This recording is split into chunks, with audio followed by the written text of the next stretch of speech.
ndetse n'abanyaburayi nabo baraje birabonanira kandi ngo na leta bishoboke ko nta kitaba yaragize ngo ibashe guhindura aba bantu ngo bahinduke kandi bakore ibintu nk'ibyo njye nawe dukora, mbese bakora ibintu nk'ibisanzwe ariko byaranze.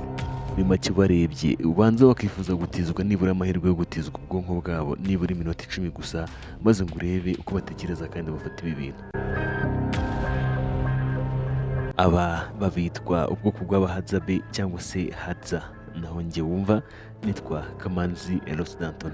Niba uri mushya nuba ntacyo bitwaye kuba wakanda uhanditse subscribe, like, haba hari n'icyo ushaka kumbwira, igitekerezo, icyifuzo, ukandika aho ngaho muri komanteri, rwose ndaza kugusubiza bidatinze.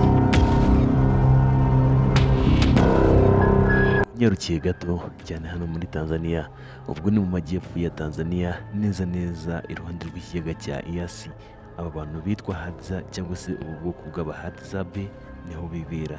Ikintu cya mbere gitunze aba bantu cyangwa se gitunze ubu bwoko bw'abahadza ni uguhiga cyangwa se umwuga w'ubuhigi. Aba bagabo aho bagenda bagahiga inyamaswa zirimo inyamaswa z'ishyamba zitandukanye, bakazizana bakazibaga, bakazikuraho uruhu ndetse inyama bakaziteka akabizubirira, dore ko bakunda inyama cyane. Nk'uko bisanzwe kuri twebwe abagabo cyangwa se abasore babyuka amarumba ngo barebe ko imibare bafite kuri konti yabo yakiyongera cyangwa se igahinduka, ngo babone ikibabeshaho kandi babone ikibeshaho imiryango yabo. Gusa kuri ubu bwoko bw'abahadzabe cyangwa se kuri aba bantu ibi ngibi ntabwo ariko bimeze cyane rwose. Kuri ubu bwoko bw'abahadzabe, abagabo, abasore bakuze, inyoni niyo rive yabo cyangwa se niyo aramu yabo, maze bakikuraho impu bari biyoroshe, bagafata umuheto, umwambi, bakinuba hirya no hino mu mashyamba bakajya guhiga. Umuhigo babonye bawuzanira mu rugo, kuko abagore, abakobwa baba basigaye mu turimo two mu rugo, mbese baba basigaye ku rugo. Umuhigo babonye iyo bamaze kuwuzana, abagore barawutunganya, ndetse bamara kuwutunganya bakawurya bakiberaho gutyo, kandi ibi ngibi bikababeshaho, bakabaho bishimye, bafite ibyishimo bidasanzwe.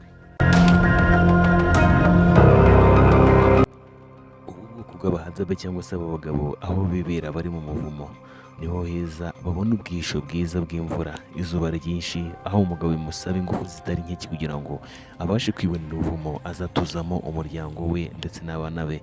Igitangaje ko aba bantu rero bakoresha ururimi rwihariye, urwo rurimi akaba ari rwo bita Zabi language. Ururimi rurimo utuntu dutangaje cyane, harimo utuntu two gukurika, ngo ururimi kandi ntabwo urujya rubagora kuruvuga, ntabwo urujya rwandikwa na rimwe uretse ko baruvuga gusa. Kumva ko baruvuga bararukunda kandi bakarwishimira cyane. Ku bijyanye no kwivuza, aba ntabwo bajya bikozwa ibitaro na gato, kuri bo ubwabo barivura. Abagore rero nk'abantu batajya bajya guhiga, bo bicara mu rugo bakavangura urusobe rw'ibinyabuzima bitandukanye, ibiti, ibibabi, ndetse bagakoresha imigenzo yabo bitandukanye bakivura, kandi ngo bizera ko ibi ngibi ari byo byiza bibavura kurusha ibindi byose twe dukora.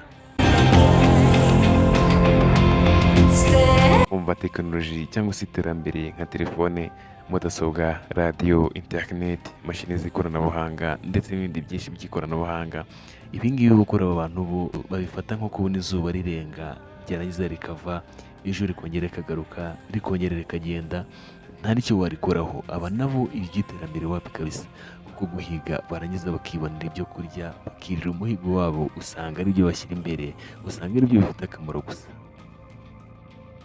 Bijyanye n'inzoga ndetse n'ibindi bisindisha bitandukanye, ubu bwoko bwa hadzabe, aba bantu wabashyira mu bantu banywa inzoga nyinshi cyane bakazihamya pe ku buryo bufatika rwose, aho wakeka ko gusinda bishobora kuba buri mu muco wabo. Ariko kandi nubwo banywa inzoga nyinshi cyane, ntabwo ari bo bazikorera, nk'uko baba bafite ubuki bwinshi, barabufata bakabugurisha ku baturanyi babo, ndetse abaturanyi babo nabo bakabaguranira inzoga bakanywa bakinezererwa rwose. Ikindi kandi agatabi nako abagabo barikurira rwose, aho ufata iyo bimeze nk'urumogi, ariko uru nguru rutari urumogi rwa nyarwo, abagore babo bakarufata bakabyanika ndetse bakabisekura, bakabizingira mu bindi bibabi ku buryo babicanaho rwose umwotsi bakikururira. Abana kandi n'abasore iyo batangiye kubyiruka, inzobere mu guhiga zifata aba bana zikabajyana kubigisha, aho kandi batozwa ndetse bakigishwa kwiruka cyane, ku buryo bakura bazi neza umwuga bazakora kandi umwuga uzababeshaho. Ikindi kandi ubu bwoko bimwe mu buryo bakunda kwirira harimo inyama, ubuki, inkeri, tubers ndetse n'ibyo twakita baobab, hanyuma bakarenzaho amazi rwose bakituriza. Ikindi kandi kubera ko aba bantu bakunze kurya ibintu bisa naho byimeje cyangwa se bya kimeza, usanga badakunze kugira ibibazo by'imivuduko y'amaraso, umubyibuho ukabije, umutima ndetse n'ibindi nk'ibyo ngibyo. Ikindi kandi ku bijyanye no gushyingirwa kw'aba bantu cyangwa se ku bwoko bwa Hadzabe, ni ibintu bikorwa vuba, ni ibintu bikorwa hatiriwe hita ku migenzo dusanzwe tumenyereye ko haza ibintu byo gusaba gushyingirwa, gukwa ndetse n'ibindi nk'ibyo. Kuvuga ko ibyo bintu rero ntabwo bijya bikora. Iyo umusore yakunze umukobwa nawe ukamukunda, baragenda rwose bagahita bibanira, ugasanga rwose baribyariye bagatunga ndetse bakibeshaho, umuryango wabo cyangwa se ababyeyi babo bajya kubimenya bafite nk'abana barenga 3 barabyaye kera. Ibi byo kuvuga ngo bakore ibirori n'iki ntabwo bajya babyikoza kuko bibatwarira umwanya w'ubusa, baba bafite ibyo bibereyemo. Ku bijyanye no kwambara kw'aba bantu rero usanga uretse ko abandi baturanyi babo cyangwa se abaturanyi bashobora kubaguranira imyenda bitewe n'uko babahaye ubuki ndetse n'ibindi, nabo bakabahereza imyenda ndetse n'amasayi zo kwambara. Aba ngaba ngo hari n'igihe biyambarira impu bakwiye ku nyamaswa bishe akaba arizo yambarira rwose. Ikindi kandi ku bakobwa ntabwo kwambara ngo bikwize buri bose ari ngombwa, kuko iyo bahishe ibice byo hejuru cyangwa se ibice byo hejuru ndetse n'ibice byo hasi, ubwo ni ibice by'ibanga, ibyo ngibyo biba bihagije rwose.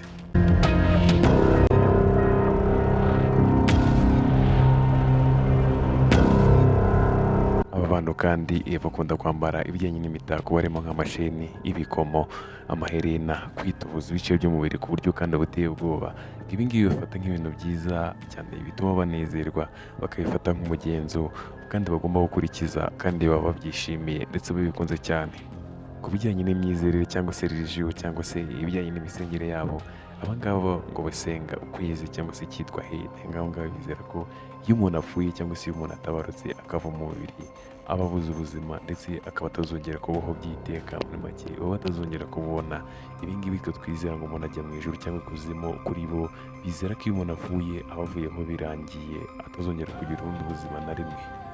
Twari turi kuvuga kuri ubwoko bw'Abahadzabe, ariko reka tube dusoreje aha ngaha, ikiganiro cyacu tube tugisoreje aha ngaha. Gusa ushaka kugira ibindi umenyaho, wakandika muri komenti tukazagukora ubushakashatsi ndetse tukabikugezaho. Reka mbabwire ngo ikiganiro cyacu nakagaruka ubutaha ku zindi video zikurikira, video zaba zimeze neza cyane. Reka mbabwire ngo wakoze ubura iki kiganiro cyose ukaba ugejeje izi saha, nkubwira ngo ukore subscribe niba ikiganiro wagikunze, ugira ibitekerezo watanga muri commentaire ndagusubiza byihuse. Njye wavugaga nitwa Kamanzi Rositato. Ikiganiro cyacu nakagaruka, ciao ciao, mukomeze mugire ibihe byiza.